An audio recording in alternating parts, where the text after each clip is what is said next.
Hi, my name is Tyler Fornes, and I am the co-host of The Good, the Bad, and the Hungee here on the Voice of Wrestling Podcasting Network.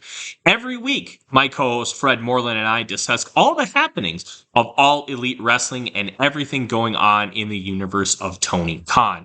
We talk about Dynamite, we talk about Rampage, and we will talk about Collision when the time comes as well, along with all the appearances outside of AEW from all the best talents in All Elite Wrestling. This is one of the more cohesive wrestling companies in the entire world, and we discuss every intricacy about it, including the unique booking of Tony Khan that is both a huge positive and a major detriment. Check us out every single Thursday here on the Voices of Wrestling Podcasting Network. This podcast is a member of the Voices of Wrestling Podcasting Network. Visit voicesofwrestling.com to hear the rest of our great podcasts, as well as show reviews, columns, opinions, and updates across the world of wrestling.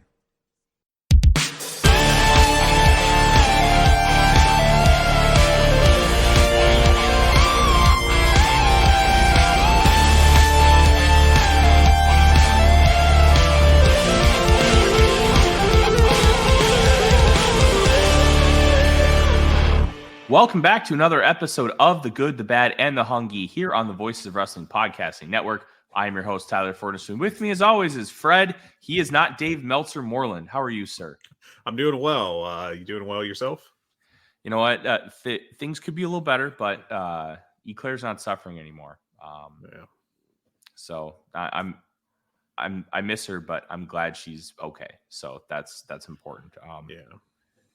Other than that, yeah, things are good. It's just my busy season. I've got high school football from the state of Texas going on in the background right now. Anna is playing Tyler Chapel Hill for the Division 4 or Class 4 Division 1 title, and it's fun, man. How many divisions do they have? Okay, so they have 6 divisions.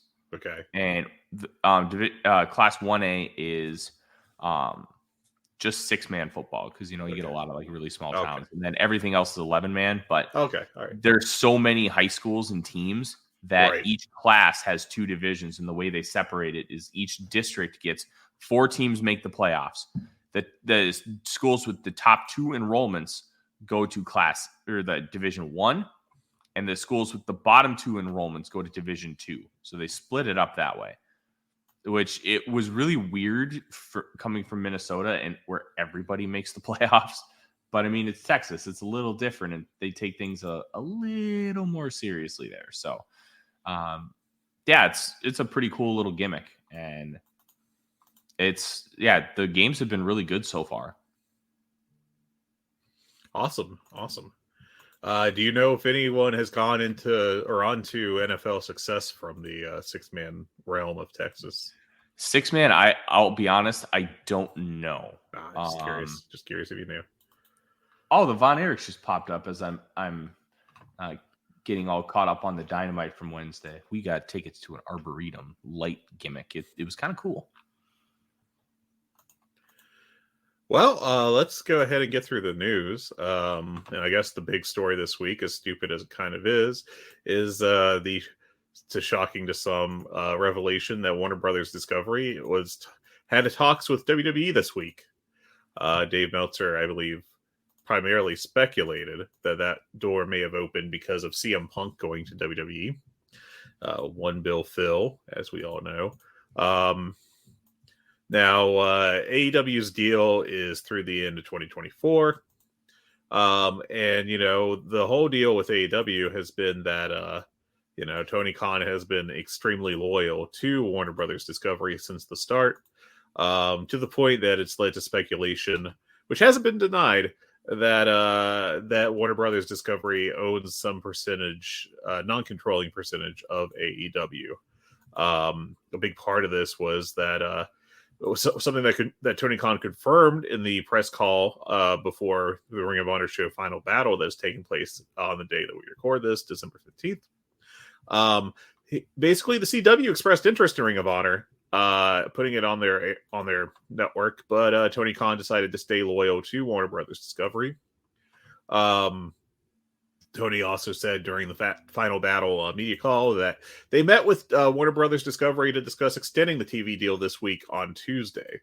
So I'm not terribly surprised that Warner Brothers Discovery is kicking the tires a little bit. It seems like what you probably should be doing in their situation when it comes to WWE, to be clear. And I don't know. I think that we, collectively, the wrestling media and landscape still has PTSD from WCW. The idea, I think, that with what AEW has done as far as ratings goes, and that they would be unable to get, if Warner Brothers Discovery decided to not go with them, it seems beyond the veil that they would not get a deal somewhere else of some value, of decent value, even potentially profitable value. But there was a lot of speculation that AEW is going to die now, just because anytime anything happens that is not fantastic for the company, it kind of feels like that's how the discourse goes. I don't know. This is definitely a wait and see situation. I certainly wouldn't get overly worried about it as a general thing for AEW's future, though. No, I do want to push back a little bit here. I actually think that Tony was asked about the partial ownership of Warner Brothers Discovery, and didn't he say no?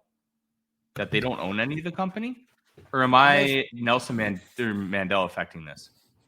I believe that what he said, and again, this is off what I remember primarily is Meltzer talking about this, is that he didn't deny it outright. That's what I got. Okay. Yeah, the whole Warner Brothers Discovery thing as far as television deals. Look, my guess is that AEW is locked into a contract where they can't negotiate with anybody else until after a certain point. And the one date that I saw speculative is the 1st of January of 2024, which means that then you have less than 1 year at that point remaining on the contract. And that at that point, AEW can shop around, which I think is pretty standard practice when it comes to television deals. Anybody can correct me if I'm wrong, but if you have that amount of time, that gives you time to negotiate, one, in good faith with the company that you're already working. And you probably have already had those conversations going in before this window opens. But two, you have to have a plan set in stone, and you have to be able to let your viewers know, hey, we're going here. You don't want to have an Impact Ustream deal where you have to air it on like streaming for months at a time while you're transitioning over to Spike TV. You can't have that. They got away with it in 2004. It almost killed them. But you cannot have that happen to you now. You just can't. You will die. And it will be very bad for business. So having that negotiating window is important. It's pivotal to the future success of AEW. And until we kind of figure out some of those little nuances and what's real and what's not, especially with WWE having conversations with Warner Brothers Discovery, a conversation doesn't mean anything unless there's like real hardcore negotiations or things are getting close. Why? You and I can have conversations about bringing AEW television to our streaming platform, my YouTube channel with almost 1.7 thousand subscribers. That doesn't mean it goes anywhere. Right. That's a little bit of hyperbole, but you kind of understand. Exploratory discussions and having talks are completely different from hardcore negotiations. And right now, we don't have any concrete information saying that WWE is having like real negotiations with Warner Brothers Discovery. It sounds like it's exploratory talks, which are it's normal in the process. You have the talks, you kind of see where everybody is at, you kind of see where the comfort level is for both sides, and then you sit down at the negotiating table because you have an idea of what both sides want from this arrangement, and then you can go in there and hopefully not insult the other party with those initial offers, because that's key too. You don't want to go in there and be like, hey, I want $400 million a year for this product that's never made more than 201. Well, that's insulting because we're going to offer you 175. And that's how negotiations can go really poorly. So talks are fine.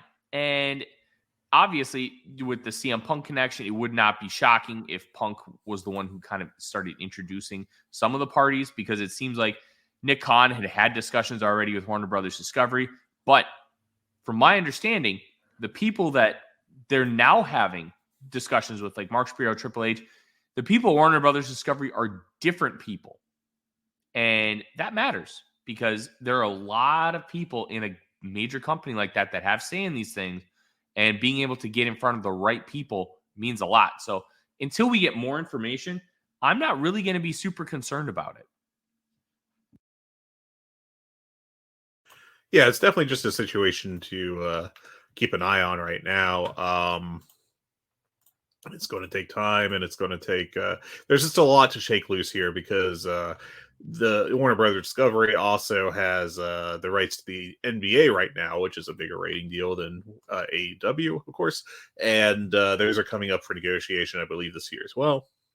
And I think it's important to note, or I have to think, I guess I should say, that it's entirely likely that we have to wait for the NBA domino to fall first. Could be wrong, could go the other way around, but it just feels like everything will be dictated by exactly how much money the NBA gets, because David Zaslav, Warner Bros. Discovery, they kept, or he has made public statements about how they don't need the NBA. Now the question is that just, is that posturing to try to drive their price down and to get more leverage against them?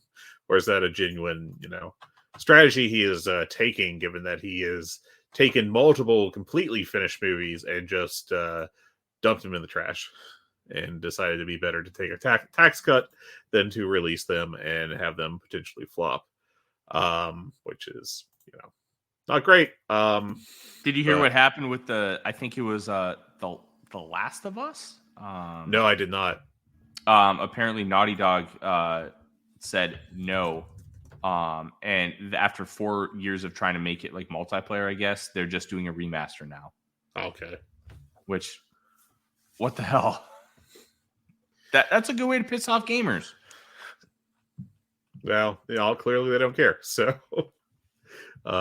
anyways, yeah, so that's where we are with everything. It's not possible that WWE will go there. I don't think it's the most likely destination, but it's on the table. So that's about what you would expect. Light week for news, so we'll just go ahead and get through the rest. Ratings for Dynamite, I was stupidly did not recall or remember to put in the Collision ratings, but Dynamite this past week was at 845,000 viewers overall, at a 0.30 in the key demo, which is the highest demo since late October, basically before the start of the NBA. Wild how wrestling drew in the highest rating of the past few months. Per WrestleTix, World's End is up to 7,276 tickets distributed, so it looks like that'll be pretty successful. Of course, that is being held, I believe, at Long Island, if I'm not mistaken. Some quick hitters. Thunder Rosa said she is ready to return, so hopefully she'll be able to provide a boost to the women's division that has had an awful year. Jim Ross has said that he's hoping to return by World's End. Athena broke her nose, and she is still going to be working the show. She, of course, is in the Final Battle show, I should say. She is, of course, in the main event, and we'll get to talk about that show here in a second. But last news note, Dave Meltzer thinks that Andrade's contract is up soon, but it could have its time extended by adding time on after injury, as is common in AEW and WWE. Any thoughts on all those there, Tyler? I want to see Thunder Rosa back. I want to see her just beat the ever living piss out of some of these women in the division. And like, I don't mean that in a bullying sort of way or more backstage drama. I just want stiff work in this division. And that is exactly what Thunder Rosa is going to bring. And I hope that it works out this time. I really do, because she's very talented, but we know that that's not all encompassing when it comes to talking about these things. Yeah, she's definitely better than some of the other people they've been relying on recently, and I think she could provide some help for sure. Let's see. Okay, so that's about it. I mean, I'm happy that Jim Ross is getting healthy, and I'm sure Athena will be able to work through that broken nose just fine. So let's talk about briefly, because I'm not watching the weekly show. Final Battle. It is coming up tonight. You have to get the Honor Club gimmick to be able to watch it. It's not even on pay-per-view now, which I think is a very interesting move. There's two ways you can interpret that. One as a way to try to shore up subscription numbers to the Honor Club service, which I'm sure has fallen off hard. It really feels like that show has no buzz right now. And I can't imagine they're drawing in too many viewers right now. Alternatively, you could look at it as, in another negative way, that they expect this to do so poorly on pay-per-view, they're not even going to bother. And I think either way you look at it, it's not really great. But I just don't get what Tony Khan is doing with Ring of Honor. It just feels like a show that's like basically a phantom limb, and isn't really serving any great purpose. They need to give Ring of Honor to somebody else. Give it to Bryan Danielson. Sure. Just let him run Ring of Honor. Let him just use that as his little playground, for lack of a better term. And let him just have fun. Because he keeps talking about how this is his last year as a full-time wrestler because of his kids. Well, you can do a lot of stuff from home when you're the booker. You can do a lot. Yep. And I think that would be a great use of his time. I think that would be a great use of Bryan Danielson's expertise and his wrestling mind. I really do. I think it's great. But we'll kind of see how that all manifests. Yeah, so let's run through the card, because on paper, I think it's actually turned out to be pretty good.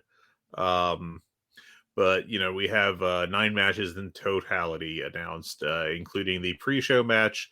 Now, this card is taking place in Garland, Texas, the Curtis Colwell event.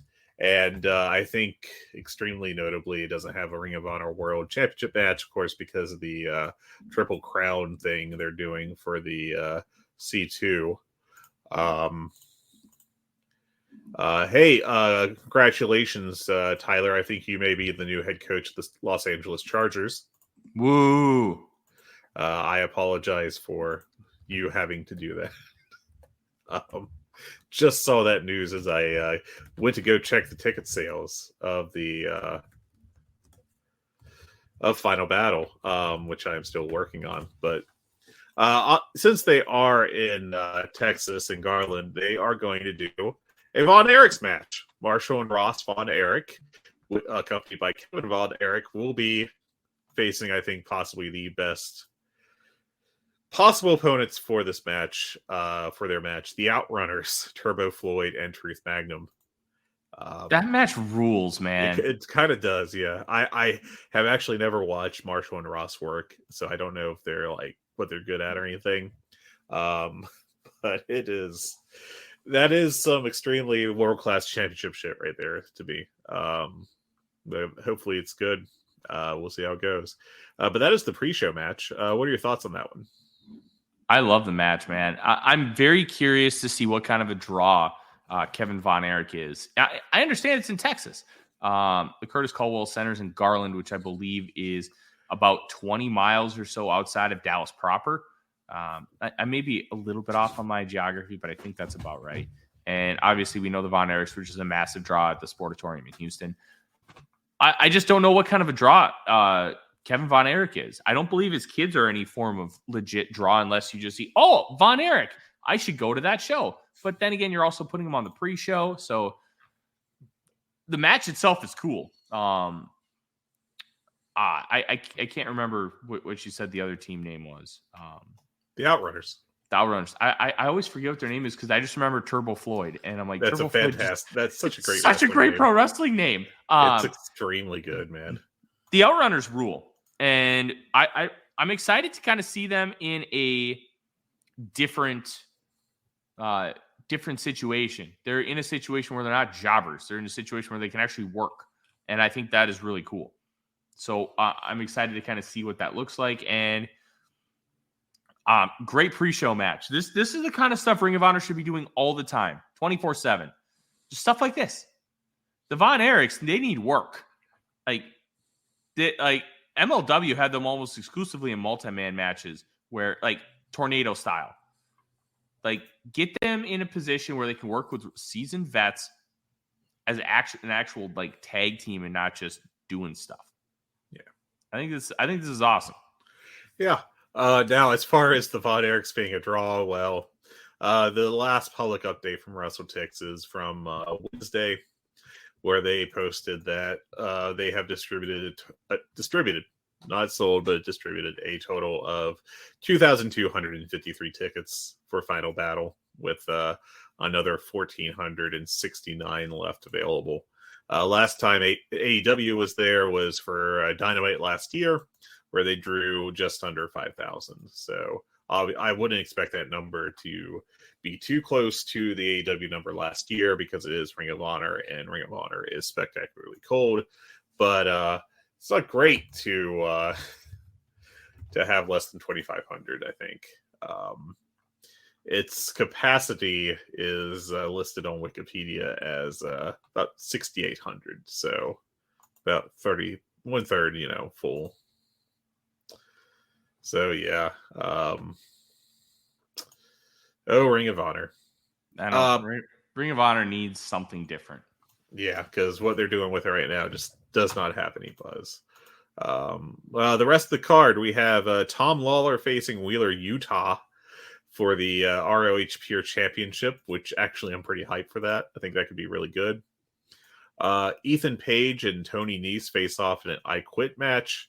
We get Black Taurus challenging El Hijo del Vikingo for the AAA Mega Championship, which could easily be the match of the night. The 6-man tag belts are on the line with the Mighty Don't Kneels, Shane Haste, Kosei Fujita, and Bad Dude Tito. Hell yeah, Bad Dude Tito, let's go. Challenging the Mogul Embassy. We got a beef off with Keith Lee against Shane Taylor. Survival of the Fittest finals for the vacant TV championship is a 6-man with Dalton Castle, Commander, Kyle Fletcher, Lee Johnson, Lee Moriarty, and a mystery man.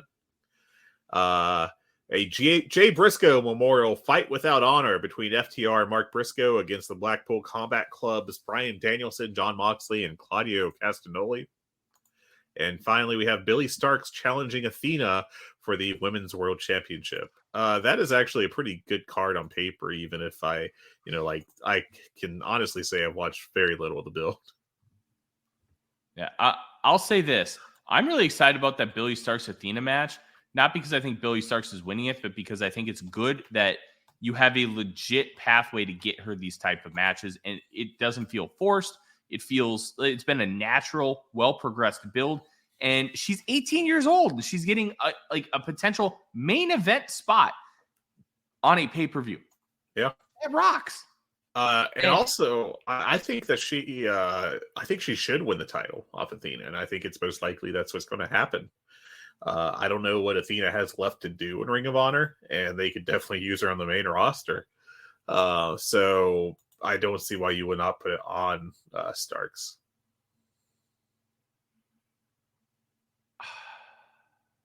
I get it. I get why you're saying it. I think your rationale makes sense. I still think it's too early to put it on Starks. And I feel like she should be a chaser. I don't see it being I don't know what the right word is. Like, what's her title reign going to be? She's not ready for it. And they don't have a better option. No, they don't. At least right now. They won't heat anyone else up to this level. I mean, this is a months-long storyline that they're paying off here. So, I mean, I don't really see an obvious alternative. Yeah. Look, more often than not, I want to give Tony Khan the benefit of the doubt when it comes to these things. And I want to see where things go. And I've been very consistent about that. Khan is, for the most part, earned our trust when it comes to what's going on within his companies. Billy Starks as your champion just feels weird at this point. Maybe in a year or two. But if they do it, I'm willing to wait it out and kind of see what happens. Now, I will say that when she wins it, I don't think it has to be a long title run. She could lose it on the next episode, and I wouldn't think much of it. I think that it's kind of easy to think that every first title win needs to be some massive months-long thing, and it really doesn't need to. No, and that's not what I'm saying. I'm not saying that. No, I'm not saying you are either. To be clear, I'm not saying a general commentary. Yeah, it's more. I don't think Starks is ready for the spot. I think she's got an incredibly bright future, and we've talked about that on the show. I don't think that future is now. She kind of needs to be treated like Nick Wayne a little bit. Like, give her opportunities to wrestle with really good individuals in the ring. Let her grow organically. And I don't see putting the title on her being the best route for that growth. I will keep an open mind, and I'm willing to be proven wrong. But that's kind of how I see it right now. That's fair. That's fair. I guess I would counter with it. It's Ring of Honor. I don't think it really matters that much. In fact, this might actually be a great spot for her to be a champion and get some experience. But very fair. Reasonable minds can disagree, as Joe Lanza likes to say. Today I learned you had a reasonable mind. Doctors are still out of that. Any other thoughts on this card? Look, Tony Khan pay-per-views deliver. And it's not the strongest card, but it's a fun card. And I think it's worth the time. I really do. There's nothing on this card that I would not expect, that I would expect, to not hit, with sufficient time, 3.5 stars. I guess the weakest match on here on paper is probably Ethan Page and Tony Nese in an I Quit match, but I think they're both very good. I think Ethan Page is possibly the most underachieving guy in wrestling, just in terms of some of the tools he has. I find him very frustrating. But we'll get to the good part of him later when we talk about Collision. I think this could be a pretty damn good show. I'm not expecting show of the year. I don't think anything will really hit flirt with 5 stars necessarily. Though maybe that 6-man will. Maybe Taurus and Vikingo will just have the best possible match they could have. It's pretty. I don't know. I'm excited to watch this. I don't know if I'll watch it live, but I'm excited to watch it. Yeah, I will be watching it at some point this weekend. Texas high school football is going on right now, so we got one after this game that is going on right now as we're recording between Anna and Tyler Chapel Hill. We have 5 more games to decide state champions in the state of Texas. I don't even live in Texas. I'm just watching it because I just love high school football. Yeah. Well, let's talk about the shows this past week. This may have been, Tyler, the best week of AEW television in a long time. I'm going to start off with Rampage, which it was the weakest of the 3, as you would expect from a Rampage, but nothing on it was bad. I actually, everything on it was enjoyable. I think Orange Cassidy's match was actually a disappointment with Angelico, just because Orange Cassidy's had a great year. And that was, to me, just kind of a fine above average match, but nothing special. I certainly wouldn't recommend anyone go out of their way to watch it.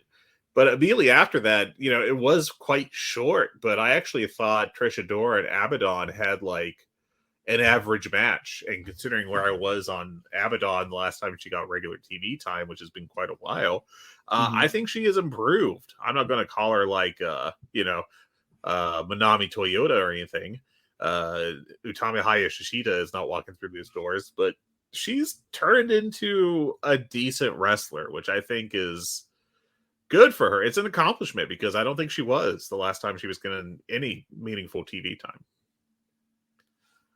Well, considering where she was when she debuted with the company, she was just a zombie, and now she's becoming a good worker. That's awesome. I wouldn't go good, but I would go solid. I would go acceptable. She's not sticking out as like, oh, she doesn't belong here.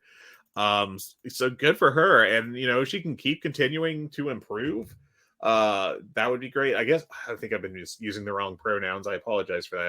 I think they prefer non-binary. Actually, now I stop and think about it, but I think they've improved noticeably. To get from bad to fine is a step up for sure. And I don't know. We'll see how this Julia Hart match goes. I'm not like hyped about it, but I do think those two could surprise. I assume that'll be on the the World's End show, and we'll see. It'll be interesting to watch if nothing else. But I do think the gimmick shift for Abaddon has worked, and I think that their abilities are better. They're on a higher level than they were. That's always good. And I just want to say, as I have the replay of Dynamite going on in the background, firm reminder that Jay Lethal has the best creative moveset of all time. Dude's moveset rules. I just wish he was better than just what Jay Lethal is. Yeah, especially Jay Lethal in 2023. But we'll get to that in a little bit. The rest of Rampage, I mean, there was the Hobbs and Takeshita against Masai and Daniels match, which was fine. But then we had ourselves a damn good Bryan Danielson Daniel Garcia match as part of the C2 and the Continental Classic. And I like this match a lot. I went 4.5 stars on it. I thought, this is the fact that Daniel Garcia kind of stuck out this year is a damn shame because, at the tail end of last year, he was showing some real promise. I think he's a very good in-ring guy. I think he's got some solid personality. And I think this match really showed that he can be something special. And I think this is part of what's showing the C2 is turning into like really something special, because I do think there's several storylines coming out of this that are going to be very intriguing if they can follow up on them properly. And one of them is Daniel Garcia. He's coming out of the JAS. He's, the whole I'm an entertainer, not a wrestler thing. Comes out in his trunks instead of his, JAS pants, his long leather pants that he was losing matches and having them blamed on back at the start of the year. And this match whooped ass. And Daniel Garcia is really good. It's a shame that he kind of just fell off the radar for a few months there. So if they can if Tony Khan actually puts his foot on the gas, which he should, with this guy, at least make him a TV regular, he could really step it up in the next year. Yeah. The one part about Garcia is he's stupid young. It feels like he's been around for a long time, but he just started at 18. So I think he's 24. That sounds right, but I am double checking you. Wikipedia does not list an age, but that sounds about right to me. Yeah, and the two numbers that are popping out to me, 24 and 26, either one, he could Cage match says 25, so split the difference. He could not have a world title win for 5 years, and he's in his prime at that point. We're in a good spot with where things are with Daniel Garcia, and I think this is great. Yeah, on my top wrestlers of the year list, which is based entirely off of match quality and match quantity. I've got him 73rd on the year between Naruki Doi and Kevin Owens. So nothing wrong with that. I do think he could definitely finish in the top 50 if given the opportunity. Yeah, I agree. Get this guy more ring time, and the fact that he went from pants to trunks, obviously with the story they're kind of telling, is a great sign. Maybe he'll feud with was it Okada that famously went back to trunks at one point a few years ago? Oh, when he had the robe. And revealed the trunks. Kingdom. Yeah, because the second he walked out, I'm like, he's and I saw the robe, I'm like, trunks. He's doing the trunks. And then he pulled him off, and he got one of the biggest pops I've ever heard Yeah. in the Tokyo Dome. It was a huge pop. Okada's here to fucking wrestle, baby. Let's go. And then, yes, Jay White just beats him. It's like, whoa, okay. Just great stuff. Yeah. So that's it for Rampage. Going on to Collision. I'm going to start this off with the negative. Mercedes Martinez and Willow Nightingale. They had a fine match. It wasn't a bad match, but it had what is currently my least favorite finish in wrestling right now, which is where the person that is going to win the match takes several big moves in a row, like just absolutely eat shit for a while, and then they just get a roll up on a cover immediately. They don't come back with any offense. They just pop a crucifix on someone that is currently covering them, and they get the 3. And in this is what happened in this match with Martinez in a row hit an exploder suplex and then like a splash mountain, but where she flipped Willow around and out of the razor's edge position, and so she landed on her face. And immediately after that, Willow Nightingale just grabbed a small package and got 3. And that was the end of the match. And it's like, she just got murdered. You know, can we not like have her sell a little bit and then have her come back? And I've been seeing this spot all over the place. I just saw it in Dragon Gate like the next day from like an October show, I think it was. I forget exactly who it was now.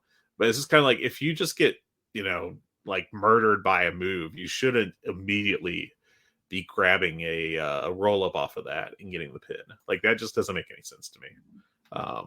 I very rarely yell about like that kind of aspect of wrestling, but this killed me. This really did kill me. Fred, as somebody who almost died, I don't want you to die. Stay with us. Yeah. I try to stay towards the light, but sometimes this happens to me and I'm like, oh God, maybe I should go. I don't know. But that's what happens when you watch WWE. Don't do that anymore, please.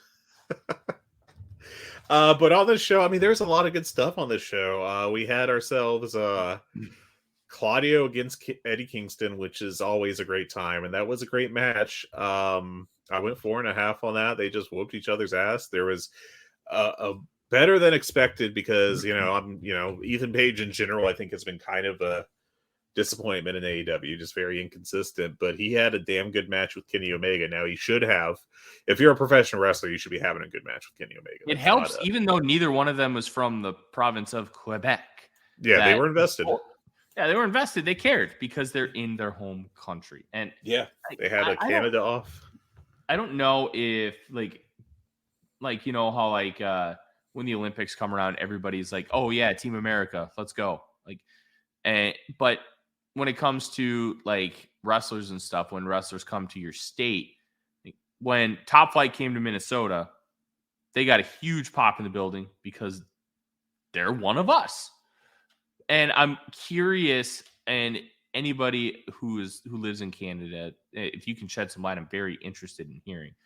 But how that matters from like Canada as a whole versus province to province, because you had that match going on in Quebec when both Christian Cage and Adam Copeland are from the Toronto area in Ontario. How does that manifest itself? Is it still, oh, awesome, they're Canadian, or is it just not quite the same and they need to be from like the same province or area? And I'm fascinated to know because neither one of these guys were from close to Quebec. Yeah, but it seems like that they, the crowd bought into it, that as they were honorary hometown guys, they don't seem to have an issue with it. I would say this match was much heated than you would get in Carlin, Texas, just as an example, the Page Omega match. And I think that goes for Copeland Christian too. Speaking of Canada, I actually just saw this on the Athletic this morning, but apparently there has been 2 notable flubs of O Canada in the past week by people singing before NHL games. One guy botched the lyrics and sang the same line twice. But then there was another guy at Long Island for the Islanders game who basically did the national anthem in 59 seconds. like he speed ran "Oh Canada," and a bunch of people were upset about it online. And I guess there were two other issues or in past in March. Some guy like forgot the lyrics halfway through because he was given 2 hours to learn them because he was the last minute replacement. And then in November, another singer in America botched the lyrics. So yeah, whoops. I love it. Just speed running. Oh, Canada. Yeah. Of all places, a hockey game. Yeah. Well, Which, for those who don't know, no matter where they're playing, if there's a U.S. team playing, the United States national anthem will play. If there's a Canadian team playing, the Canadian team national anthem will play. So if you have one of each, both do get played. And God, this is great. There's no guarantee as to the quality, though. Nope. Odie agrees as he stretches like, oh, I can't believe it. And so going on 2.0, which I think has been very disappointing in the ring, they had a good but not notably good match with Commander and Pinto Zero, or Pentagon Jr. There was a couple mix-ups here that kept him from really getting to a higher level, but it wasn't bad. And then we had the fantastic Andrade versus Bryan Danielson match where Bryan Danielson worked everyone by selling again. Everyone thought that he was injured because Andrade targeted his eye, and there was some bleeding involved. And breaking news: Bryan Danielson takes an injury and turns it into a story. Yeah, never seen more at before. 11. Bryan Danielson, notoriously good seller. Oh man, it was just very funny that everyone got on Twitter Tuesday night and we're like, "Oh my god, he died!" And then he just comes out on Wednesday fine. So wasn't it on this collision that Nigel McGuinness had a like "Free the Clams" shirt or something like that? Yes, something along those lines. And then, in true like Bobby Heenan fashion, right before this, or as they were doing the entrances, it's the most basic joke, but he's really leaned into doing this gimmick. Nigel goes, Bryan Danielson's my second favorite guy in this tournament, and I think of the Schiavone who responded, "Yeah, who's your first?" And he goes, "Everybody else." I'm just like, good just shit, phenomenal. I do think Nigel's really found his rhythm, which is nice because early on it was like, "Oh, you're not ready, you're not fitting in here." But yeah, I mean that match ruled all the championship or I'm sorry, Continental the C2 matches. They've all been very good. Continental Classic. I'm forgetting words here. We had ourselves a great Jon Moxley pre-tape promo on the show as well. When he was hyping the Swerve match, Jon Moxley just is a otherworldly promo at this point in time. I don't really have anything too negative to say about anything else on here. I think probably the second worst thing on Collision was maybe the Julia Hart promo on Abaddon, which was just a little pre-tape, and it wasn't bad, it just wasn't special, and that's okay. So sometimes when you're as young as Julia Hart, just hitting your marks and getting it out, it's okay for right now. Yeah, it was fine. I don't really have a complaint about it. It just was not spectacular. She's not a spectacular promo yet. She has potential. I can see her getting there. She's got a good delivery now. She's very at ease with doing, the spooky bullshit. So yeah.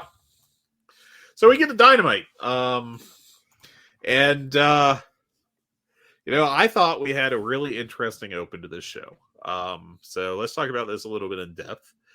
Samoa Joe came out and started doing what felt like, honestly, a very WWE-ified promo. Not a bad thing in this case, just felt very much ripped from, a Raw from a few years ago. So he talked about how MJF was killed in the back and how, they're doing a whole mystery angle about who the devil is, which, gasp, Sean Ross Sapp said to expect to be revealed at World's End, which I fucking hope so. God, please reveal that shit. as the crowd goes mild. I mean, you know, I like this open to the show. I am going to put this over here. I will put a caveat at the end of it, but Samoa Joe is a fantastic promo. And so he said he saw that there was a certain beer bottle there that a cowboy likes to drink, and he also smelled, in my favorite line of the night, Stetson and disappointment. Oh, God, I forgot about the line. Phenomenal stuff. Fantastic. Said he went looking for Hangman, but he couldn't find him. So whose music should hit and come out but Hangman Page? I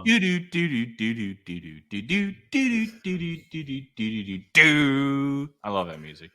It's a great theme. So he comes out and he's like, I don't care about these games you're playing, the bromance or this game of Clue you're playing. And then Samoa Joe had another great line, really, where he said that he didn't come out here as a detective. He came out here as an executioner.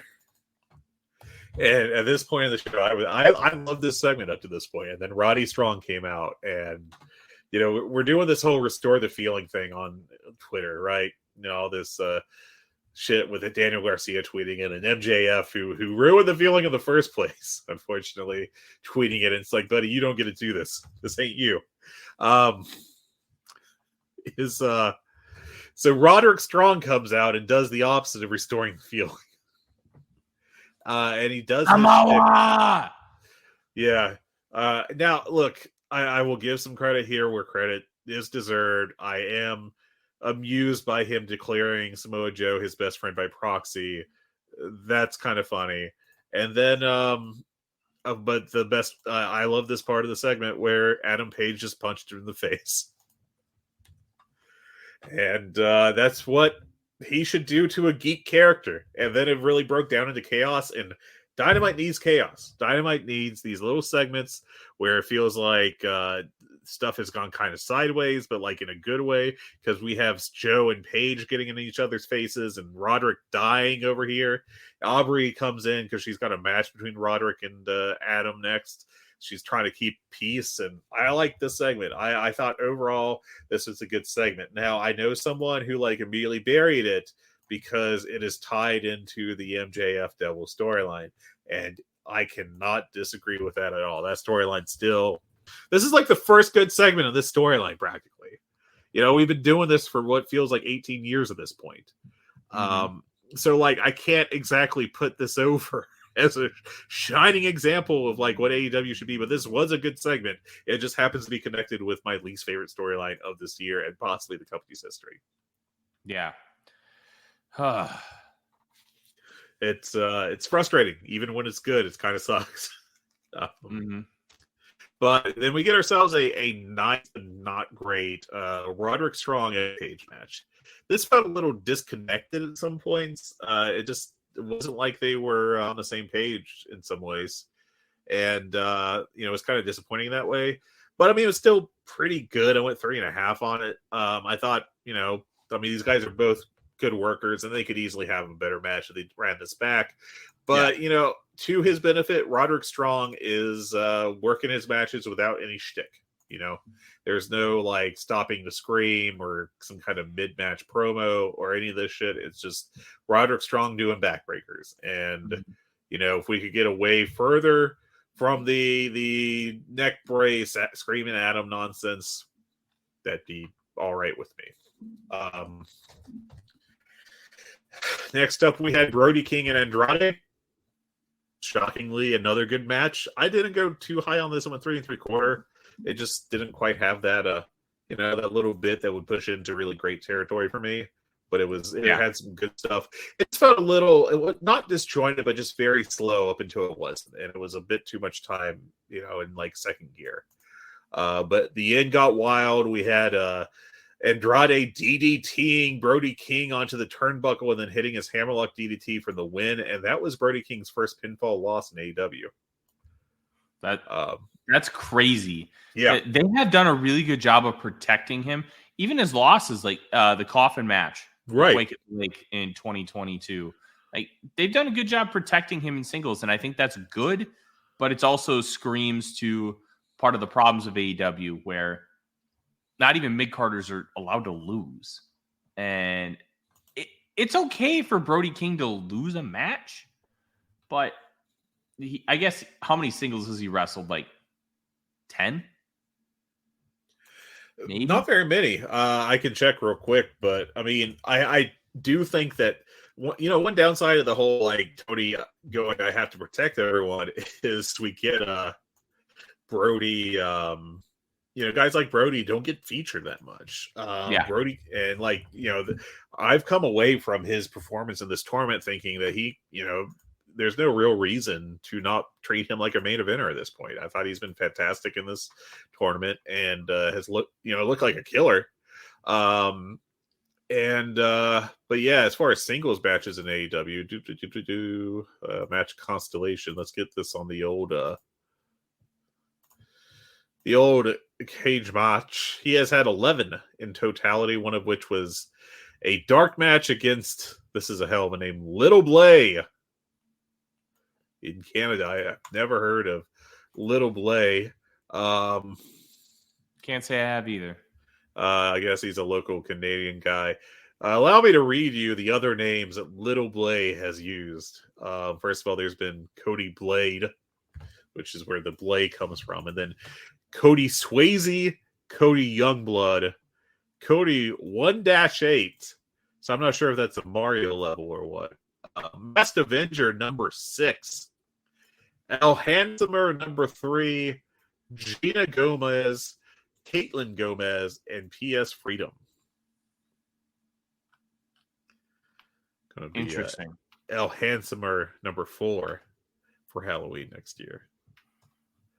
Anyways, yeah, so Brody's only other single losses was the Darby Coffin match. There was a Daniel Garcia win by referee's decision back on the St. Patrick's Day Slam Rampage before Daniel Garcia got memory hold for a while.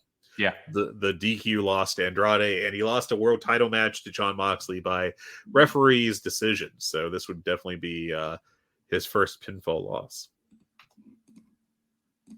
Just wild. Yeah. Good match. I enjoyed it. I gave it like 3 3/4. That's what I gave it. One of my favorite moves in wrestling is Brody King doing the cannonball because he's awesome. Just so massive. Yeah. And it's like this giant, like beefy Pillsbury Doughboy flying through the air and landing on a guy's face. Like that just rules.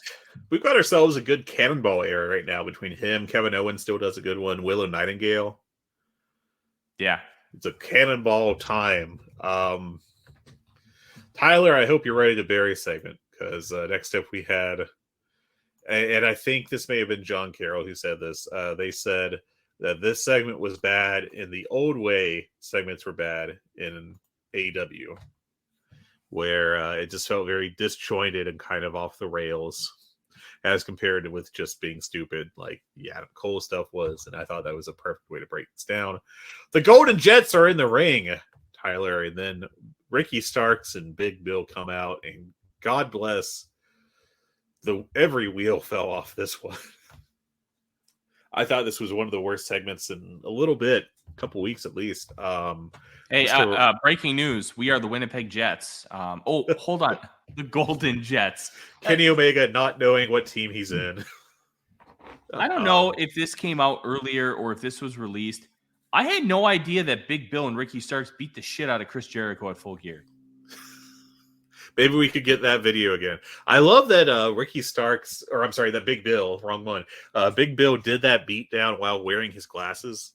Like he just has his readers on or whatever they are. It just makes it, that's my favorite part of it.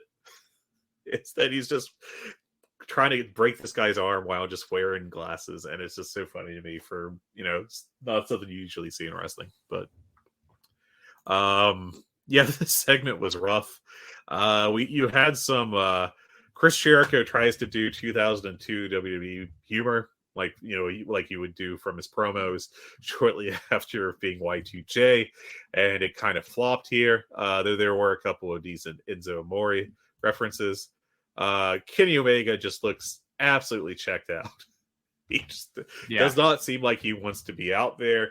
You might as well have had a wristwatch on and kept watching it. Ricky Starks is doing his damnedest to keep this on the rails, but then Chris Jericho starts offering names for their team, the Starks and Big Bill team because they don't have a name. And these die a death. The absolute assholes. The Rick and the Dick. And then, hey, you could take one guy's last name and the other guy's first name, and you could have Big Billy Starks. And crickets. A quieter response than when CM Punk tried to reference hockey in his WWE re-debut promo. Which is hilarious because he did it in a hockey town. Yes. Even Ricky Starks on the mic immediately responds to that by going, that one fell flat. Look, Ricky's great, man. And Ricky just goes into like full-blown Ricky mode at the end of this to try to save it. And he just starts doing his thing, and it's like 30 seconds, and he just goes into his little like rant style promo, and easily the best part of the segment. But man, this was a mess. They can't all be zingers, and this one sure wasn't. It was very bad. Very bad. Speaking of bad, we had Tony Storm come out and join commentary. And add nothing of value. They have this idea for the gimmick that she's doing, but like they have no punchlines.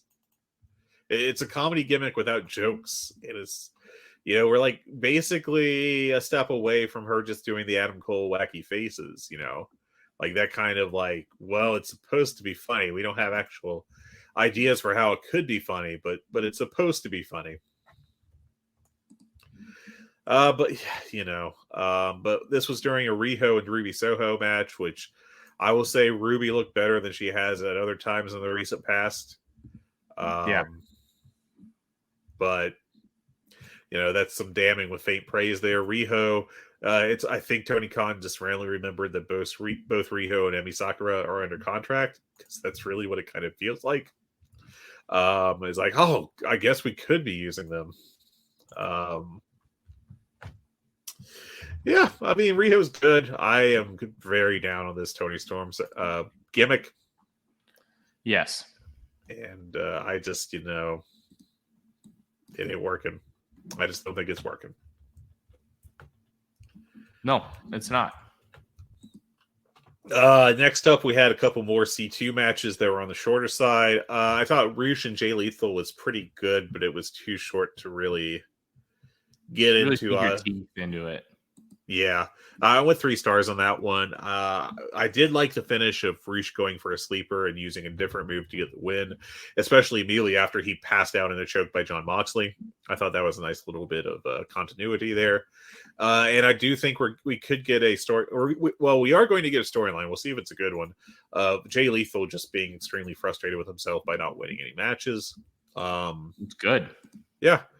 Like I said, this tournament should be a good way to launch some storylines, and I think that's one of the ones we're going to see.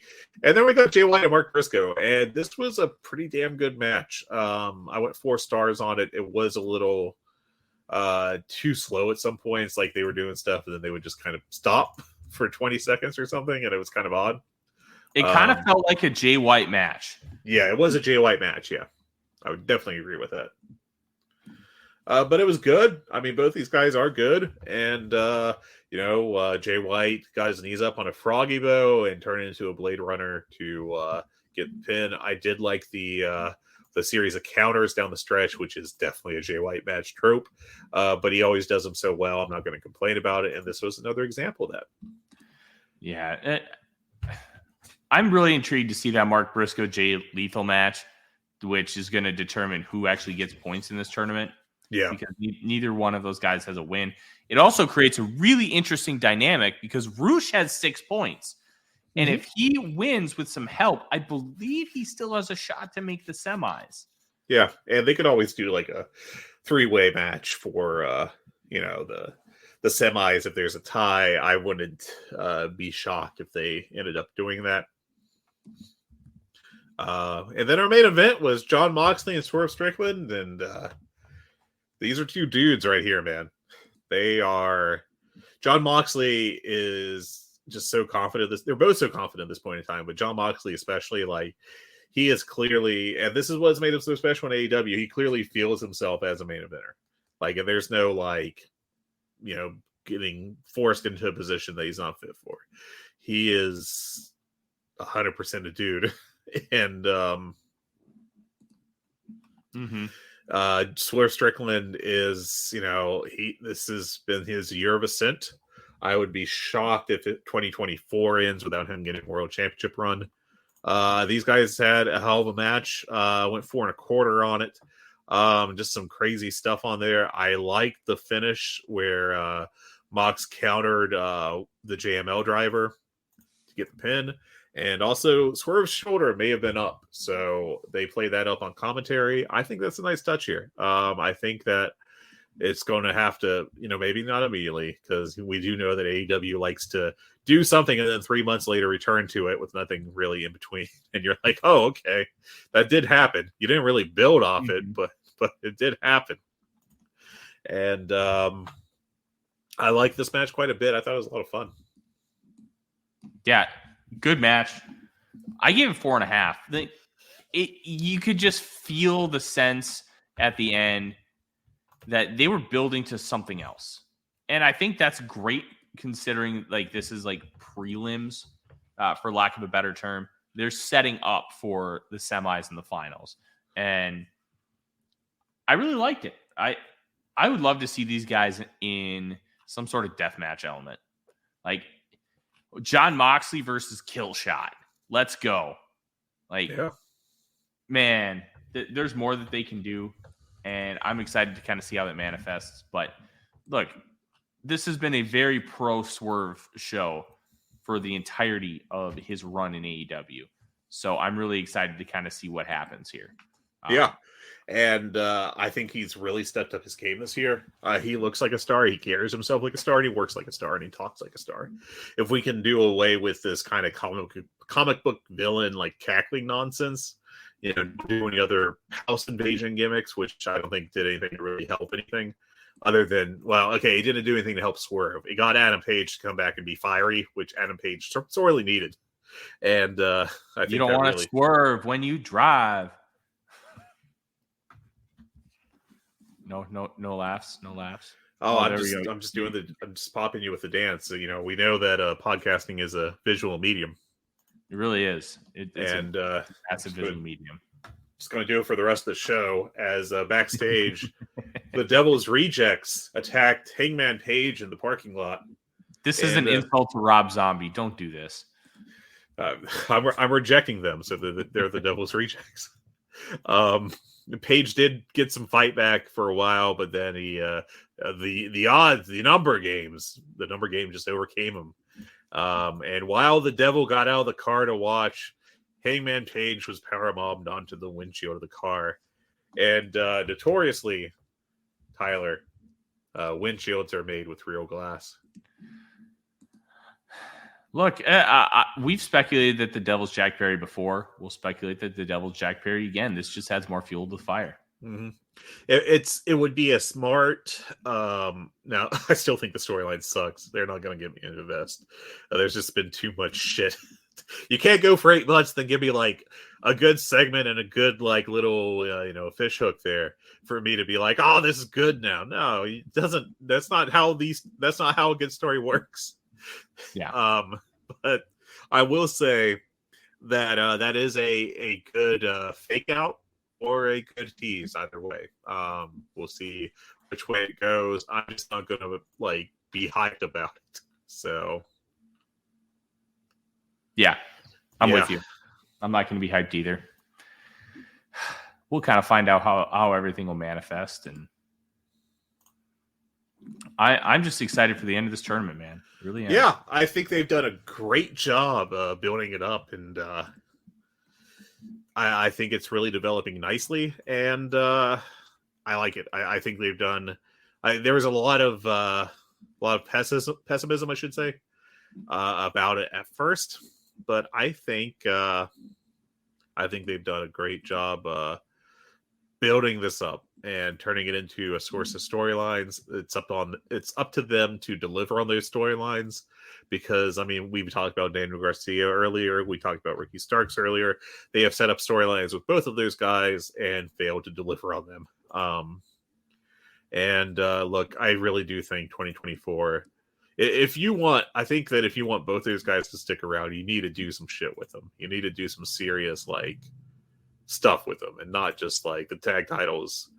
Tag titles aren't bad, but that's not what you're looking for. And out for Ricky Starks, and same with Daniel Garcia. You got to do something meaningful with them. So, and it's really hard because you have so many. You do, and this is part of the issue that WWE saw in the mid 2010s when they went to the indies and they signed all this great talent. At a certain point, you just don't have enough for all of these guys to be able to do something meaningful, even though it kicks ass that they're on a roster. So how is AEW now going to adapt and adjust? Because they're kind of in the same realm right now. They have signed a lot of really good talent, and most of the talent you can't even argue that they shouldn't have signed.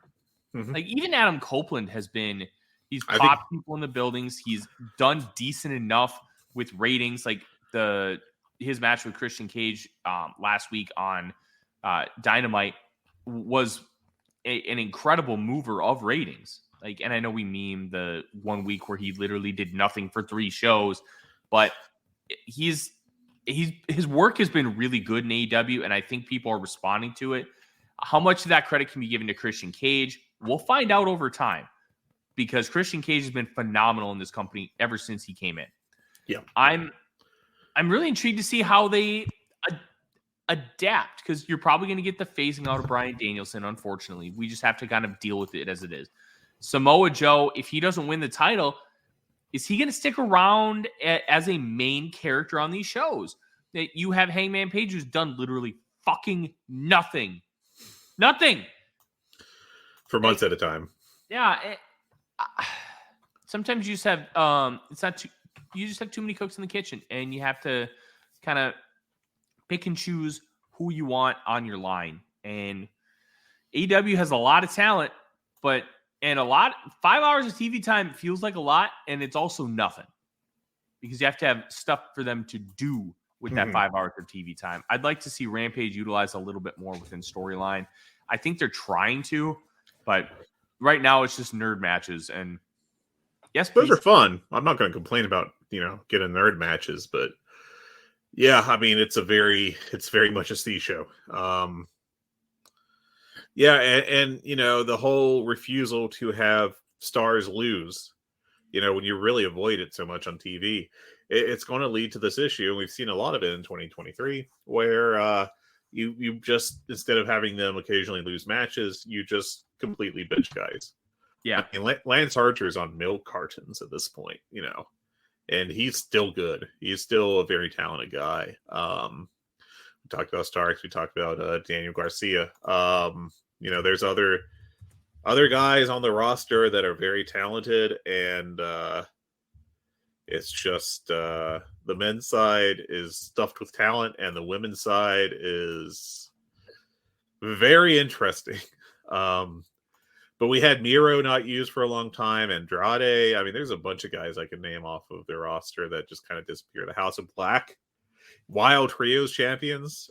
Speaking of, the Acclaimed apparently have not recovered. They're just dead. We had Dustin Rhodes. I like that they're keeping them off TV for a little bit. Yeah, I'm not complaining, really. It's just that the belts are on them. So kind of, I think... good point. I do think they have too many belts. But... it's not really a problem, but when you go like a couple months without an appearance of them or mention of them, then it's kind of like, well, yeah. But I mean, you can go up and down the roster, and it's just going to get worse when like Kyle Fletcher returns, when Mark Davis returns, when I'm going to say it, when Mark Quinn returns, because Isaiah Cassidy has turned himself into a damn fine worker, I think, carrying those Hardys matches. And then you got guys like the Hardys who think they need to be pushed more, and it's like, this is such you don't. I think they kind of burnt through their value pretty quickly there. I'll say that. Hey, you know what? I'm glad Jeff seems to be on the right track, but yeah, man, At least we didn't get a Hardy Boys tag team title run. Literally dodged a bullet there. So that's wrestling for AEW this week. Takes me to well, Tyler, I got a little tab here pulled up entitled the 2023-24 College Football Bowl Game Schedule. Do you want to talk? You want to give the listeners a little football?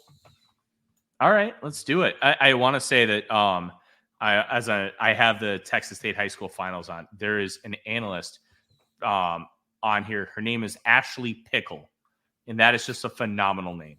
Like Nice. you can't make that up. Ashley Pickle, that rocks. She's smart too. She kicks ass. Cool. Just the name rules. I can't get over it. Yeah. So there are, let's see, there are 9 bowl games from now through Tuesday. I'm going to leave off the Thursday and Friday ones because who knows when we'll record next week. But I'm going to have you just give a little bit on each of them. You don't need to go fully in depth or nothings, but let's just talk about it a little bit because it's the most wonderful college football time of the year. And, I mean, we got ourselves a full Saturday schedule alone by 7 games. And they start at 11 a.m. with the Myrtle Beach Bowl with Georgia Southern and Ohio University. I think Georgia Southern's going to win that game pretty easily. The tough part for Ohio is like their 3 best offensive players all entered the transfer portal. Curtis Rourke, the quarterback, is now going to Indiana, and that's going to be a really intriguing team next year. And Georgia Southern, they have a pretty prolific pass offense. It's been a little inconsistent, especially against some of the better defenses in the Sun Belt. Davis Brin, the quarterback, he threw 5 interceptions against Wisconsin earlier this year, and he's got 16 on the season. But Caleb Hood and Derwin Burgess Jr. are really talented weapons on the outside. If they can just get the ball in their hands consistently, I think Georgia Southern is going to be able to win this game. I think the line is 3 points right now, and I have Georgia Southern. I will say that Ohio U does have, I believe, a damn strong defense. I'm trying to find the SP Plus rankings, the latest version, but I think that could. This is definitely a strong defense versus a strong offense matchup, and the other side of the field kind of sucks on both ends. I'm not expecting Ohio to really score any points here. Any players that people should watch out for if they're interested in the NFL? Not really. You might get some guys who are UDFAs that will be preseason fun. I think Caleb Hood's one of those guys, wide receiver, Georgia Southern. Davis Brin could potentially be like an XFL type quarterback, but from an NFL perspective, not really. All right, well, hit the bricks, guys. Tyler ain't got time for your shit. Our next game is the Cricket Celebration Bowl, where Howard versus Florida A&M playoff. Both teams are from, of course, the FCS. Howard is HBCUs too. Howard is the MEAC rep, and Jacksonville State is the SWAC. Florida A&M, not Jacksonville State. Oh, sorry, I misspoke there. I was looking down at the Knicks Bowl. Sorry. But instead of the playoffs, these two conferences participate in this bowl game every year. It's really interesting because the SWAC has kind of eaten some of the MEAC recently. Any thoughts on this game? I'll be honest, I don't know much about either of these teams. I know Willie Simmons has done a phenomenal job at Florida A&M, and the atmosphere surrounding HBCU football is just different. It's kind of on the level of like Texas high school football. Like there's a lot of passion, and not only a lot of passion, the marching bands are like the main event. Yeah. Florida A&M has one of the best marching bands in the country. So halftime is going to be a must watch. Look, I'm probably not going to be having too much on this game personally, just because I'm not super invested in either team, and I really want to watch that Georgia Southern Ohio game. Plus, there's going to be other things going on that will just keep me away from it. But it should be a good football game, and the atmosphere will be incredible. Yeah. A&M is 11-1 this year. Howard is 6-5. Kind of stole the MEAC over the 9-3 North Carolina Central. Florida A&M is favored by 7. And without pulling up the Bill Connolly's huge SP Plus every level sheet, it does feel to me on the surface that is that line is not particularly kind to A&M. Meaning that I think they could easily cover that, I guess I should say. Not betting advice, though, just an observation, because I really don't know. The New Orleans Bowl is sponsored by R&L Carriers. Jacksonville State, who I tried to bring into the last game, is playing Louisiana. Ooh la la. Any thoughts on this one here, Tyler?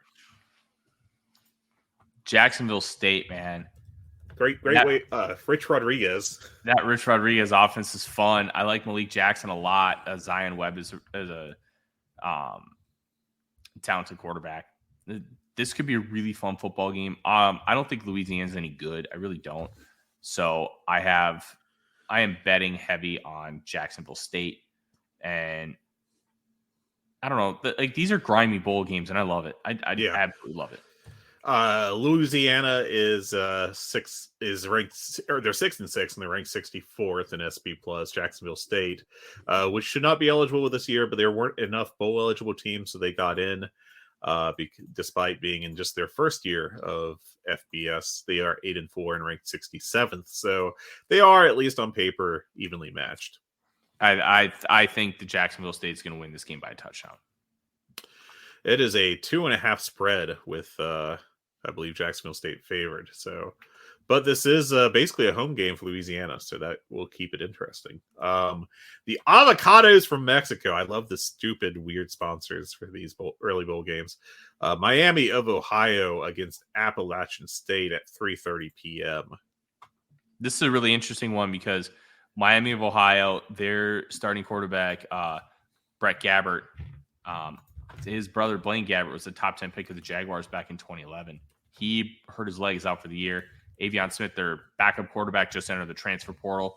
So a Miami team that just won the MAC is going to go in undermanned. But Appalachian State feels like they had half their roster into the transfer portal, including star running back Nate Noel, who I think could really be a massive benefit to a P5 team next season. I got Appalachian State because I think they're just going to have too much, especially on the defensive side of the football, to be able to kind of hold a Miami of Ohio team that's just going to be on their third string quarterback. And it's bad enough being on your backup quarterback in the MAC. The third stringer, don't feel too confident about that. And Miami wasn't exactly slinging the ball around in the first place. They rank 107th overall in terms of offense and SP Plus. Interestingly, they are the best special teams team in the country this season, though, according to that metric. Overall, Miami is 52nd and App State is 55th on the year. Once again, a nice close one, but I do think that with the quarterback issues, it's probably an App State game. Again, anyone to watch in this game in particular? Nobody's jumping out at me. You're going to see some really talented football players, but as far as like must watch from an NFL perspective, no. Okay. Next up, the Isleta New Mexico Bowl with New Mexico State, the football powerhouse it is, the 10-4 Aggies against the 8-4 Fresno State Bulldogs. This would be New Mexico State's 5th ever bowl victory. The headline says Fresno State playing for a missing head coach, which makes it sound like there's a mystery there. Jeff Tedford, but he's having health issues. Program with health issues. I think it's heart stuff. I don't, not 100% sure on that, but it's and when you have a missing head coach, they're either going to all rally around him or they're going to collapse. And there's really no other way about it. I don't think that's going to matter with New Mexico State. New Mexico State went into Jordan-Hare Stadium and beat the piss out of Auburn the week before the Iron Bowl. Like, this is a good New Mexico State team. And if Diego Pavia, their quarterback, doesn't get hurt in the third quarter of that CUSA title game, they probably beat Liberty or at least make it much closer. Their third string quarterback made it a game, and he was slinging the ball over the field, but they lost by 14. It was at Liberty, so that matters a little bit. But New Mexico State has only won 10 games twice. 1960, they won 11, and this year they're 10-4. So New Mexico State, all factors considered, you have a healthy Diego Pavia. Yes, they lose their second best wide receiver to the transfer portal, but Jerry Kill's going to have these guys ready to go. It's basically a home game. Fresno State's been so up and down this year. They lost to, I think, Nevada or New Mexico is one of the two, and both those teams stink. So I'm going to take New Mexico State, and I'm not going to think twice about it. Yeah, this is the second time in history New Mexico State is in consecutive bowls. Last time they did it was 59 and 60. Per SP Plus, this is a very tight matchup. New Mexico State ranked 62nd and Fresno State 63rd. Jerry Kill, who's not exactly a beloved person, I think, in general, is at least doing well as the New Mexico State coach. The LA Bowl brought to you by Gronk. Hell yeah. This used to be the Jimmy Kimmel LA Bowl, by the way. Gronk is much cooler. They should. I just think that random celebrities should sponsor bowl games more often. Let's have like a LeVar Burton Bowl next year. Why not? Reading Rainbow Bowl. Yeah, an extremely weird matchup here, I think, with UCLA, who actually had, despite going 7-5 on paper, a fantastic defense and like a fine offense against Boise State and their interim coach and their conference championship. No longer interim coach. They gave him the job. Oh, they gave him the job. Well, if you win the conference championship as a interim coach, I think that's probably a good decision. Just really weird season for Boise State. I mean, they fired their coach, and then 4 weeks later they rallied and won the championship. I think that's a hell of a story right there. These teams are also very similar in SP Plus. UCLA at 38, Boise State at 41. Any other thoughts here? I'm really excited to watch this game. UCLA, they kept having a quarterback carousel. They couldn't really make a decision. True freshman Dante Moore, top 3 recruit in the country at the quarterback position, true dual threat. I thought he really fit well in that Chip Kelly offense, but then you had Ethan Garbers, who more of a traditional drop back passer, and Chip Kelly makes it work for those guys. He did so in the NFL. He has done so at UCLA. I really like his arm talent. And then you have Colin Schlee, who's just a broad spectrum of fun. And one of Garbers or Schlee is going to play a lot in this game, maybe both of them. And then Carson Steele, the running back, he looks like a 25-year-old factory worker out of the guts of Ohio. Like, just the dude. Like, you got to read the freaks list right up on Carson Steele. He can just lift some fucking weight, man, and the dude is a stud. I'm kind of excited to see this. I picked UCLA. That defense is really, really good, and you don't have a lot of opt-outs from it. Latu did not opt out for this game as of yet, and I mean, there's still time, but I don't think he's going to. And the Gabriel and Grayson Murphy are awesome as well. That pass rush is going to be able to get home. And no Taylon Green for Boise State. And to me, that was a big factor as well. He just committed to Arkansas, and not having him is going to be a massive impact for that Boise State offense. And I just don't think they're going to have enough. All right. And finally, the Radiance Technologies Independence Bowl in Shreveport between California and Texas Tech.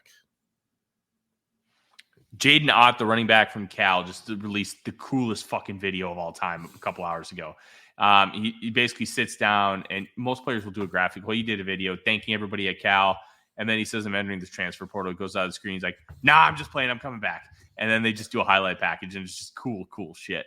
Cal and Texas Tech is an interesting one.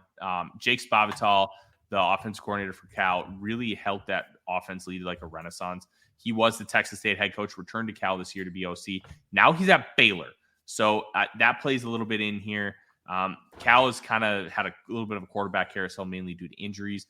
And I think Texas Tech is going to be able to win this game. Taj Brooks is playing in the bowl game. He's coming back next year. Was an absolutely lethal back in the Big 12. And Baron Morton is kind of getting his bearings underneath him as the quarterback in that Zach Hitley air raid. And I think they're just going to be too much for Cal in this game. I don't think they're going to have enough to be able to stop them. And that's going to be big for me. There you go. You got anything on the FCS semifinals? Friday night is Albany at South Dakota State. What a trip. And then Saturday is North Dakota State at Montana. Albany, South Dakota State could be fun. I think South Dakota State's going to end up winning. If it's a bad weather game, watch for Albany to make some noise, kind of like Villanova did last week. That is 7 p.m. tonight. Yeah. 6 Central if you're me.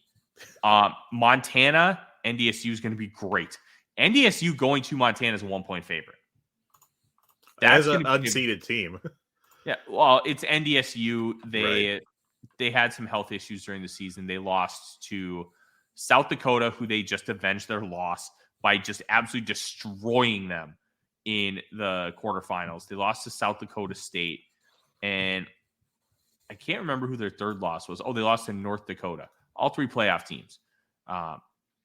North Dakota was also unseeded. They lost in the first round to Sacramento State, but they did get a home game out of it. So they were at least like a top 16 seed out of the 2014 field. Look, NDSU's championship pedigree, 9 national titles since 2011. And 2010, they got screwed out of it, a final appearance because of a bad call by the refs. I lived in Fargo at the time. It was bad, real bad. Fortunately, college refs will never make another bad call. I know. Look, Montana's fun, man. That defense is great. That offense is multiple, and they can do a lot of things, especially with their quarterback. I can't remember his name, but his number 17 is a true dual threat. And look, if Bozeman has some incredible aesthetics because you got the mountains in the backdrop, high recommend checking that game out on Saturday afternoon. That is going to be one that I'm going to be glued to. All right, and then we get ourselves a Monday afternoon, 2:30 p.m. Eastern bowl game. Hell yeah, at the Jerry Richardson Stadium on the Charlotte campus. The famous Toastery Bowl between Western Kentucky and Old Dominion. I love a weekday afternoon bowl. I love weekday afternoon bowls, man. I'm a big Western Kentucky guy. I like the Hilltoppers. I actually need to go onto their NIL shop and buy a T-shirt just because I do really enjoy that team. Big Red is one of the coolest mascots. They actually had a Big Red helmet this year. Yeah, with special decals for each position group too. Yeah, it was great. I wish they would sell the mini helmets. Look, Austin Reed has been inconsistent this year. He was way more consistent in 2022, and I really thought that he could make some noise as a potential draft prospect with a good 2023. Malachi Corley being hurt for a little bit of the year. Dalvin Smith got hurt, their second wide receiver, and their third wide receiver, Michael Matheson, who was my 5th-round pick in the 50-team college fantasy football extravaganza, didn't play a single snap. Had a hip injury. That's like, oh, he's week to week, and they figured he'd be back in October. Oh, I just didn't play. So Reed, he's a true gunslinger, and in that air raid, it's some tight windows, and he did throw some interceptions, but he can light it up as well. I'm intrigued to see him against this Old Dominion team. Old Dominion's got a good offense. This should be fun. I've got Western Kentucky. Look, if you're not doing anything on a Monday afternoon, great use of your time. Yeah, always fantastic background stuff. And then our last one, the Scooters Coffee Frisco Bowl. I just love these dumb sponsors. Half of them sound like they're probably just military contractors, and the other half are just like the most random food brands. And then you got Gronk. We have in Frisco, Texas, you have UTSA against the morally superior and just Marshall Thundering Herd. Listen, I wouldn't say that, but I do like. I will always say that because that's my team, man. Yeah, I do like their head coach Charles Huff just basically being real about NIL. And yeah, do you want to necessarily say that? No, nothing he said was incorrect, and I think that's something that's going to be lost a little bit in translation with some of these things. Look, UTSA, Frank Harris's last game with the Thundering Herd, he's probably going to absolutely torch Marshall, and going UTSA to win big. Yeah, I would expect that to be the outcome too, as much as I don't want to say that, but it does look like statistically that's what's going to happen. And those are the bowl games right now. We'll talk about some more next week if we have time. I think we want to do do you want to do next week as the year in review on AEW, and then the following week we can focus on the pay-per-view? I like that. Sounds good to me. I will leave us with one more wrestling comment. Because somebody AEW uploaded looks like the entire Golden Jets Ricky Starks Big Bill segment for some reason to their YouTube, and someone posted on there, it takes a lot of courage to upload this segment. Kudos to the social media manager. You know what? We've made fun a lot about the social media team. That rules. That absolutely rules. Oh, that's our show this week. Follow Tyler's football stuff. He's one of the best at it. He's just so smart and knowledgeable about every football team that's ever existed. And I hope you all have a great week. Do the outro stuff, Tyler. Like, comment, subscribe, do all the fun things. Help us grow. I'm sorry we didn't have Dave Meltzer again on this show this week, but we hope to get him back soon and have another episode like we did last week, which was very well received by everybody we talked to. And I thought it was really cool to hear Dave in a different element. And we're going to try and give you that again. And help us out. Like, comment, subscribe. That's the easiest way to do so. And if you want, you can always give us money with the donation link in the show notes. Thank you. God bless. Take care. See y'all. Hola, hola, my name is Ricardo. I am the host of the Lucha Jovers podcast here in the Voices of Wrestling Podcast Network. We are a Spanish-speaking show dedicated to discussing and analyzing pro wrestling from all across the world. From AEW to CMLL, we talk about American wrestling, Japanese wrestling, and of course, Lucha Libre. If something big happened in the pro wrestling world, we will talk about it. So if you know Spanish or have a friend that knows Spanish or want to practice your Lucha Libre pronunciations, go listen to the Lucha Jovers podcast right here in the Voices of Wrestling Podcast Network. Nos vemos por ahí.